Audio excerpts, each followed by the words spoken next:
Pernikahan Denny Caknan dan Bella Bonita pada Jumat 7 Juli lalu berlangsung meriah serta menuai perhatian publik. Tentu banyak orang menyoroti respon Happy Asmara setelah Denny Caknan resmi menikah. Happy Asmara baru-baru ini terekam mengaji dan bersolawat di Sabilu Taubah. Happy Asmara memilih untuk bersolawat serta mengaji di Majelis Taklim pimpinan Gus Ikdam. Gus Ikdam adalah pendakwa milenial asal Blitar, Jawa Timur yang mempunyai banyak jamaah dari anak-anak muda.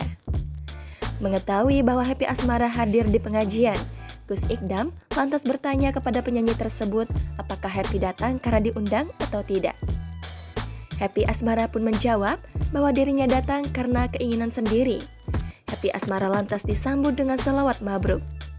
Happy Asmara ternyata memilih untuk mengaji dan bersolawat di hari ulang tahunnya.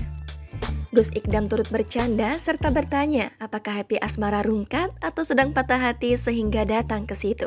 Happy Asmara lantas tersenyum malu usai mendengar keriuhan dari jamaah. Terdapat celetukan hati hancur pada majelis taklim tersebut. Seolah mengiyakan, Happy Asmara mengucapkan kalimat yang membuat jamaah auto heboh. Katanya hati hancur, selawat meluncur. Ucap Happy Asmara. Jangan lupa subscribe, share, komen, dan like ya.